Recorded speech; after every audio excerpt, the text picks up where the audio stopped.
we have three legs positioned uniformly and independently on the table of the perimeter of a circle.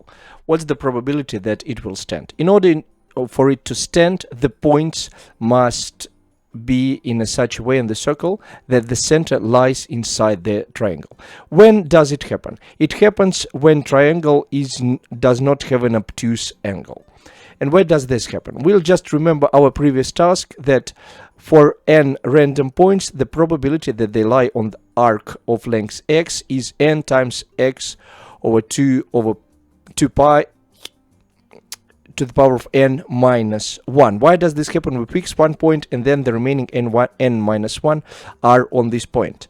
Then we just switch the arc. We start from here, and so we add these by n points.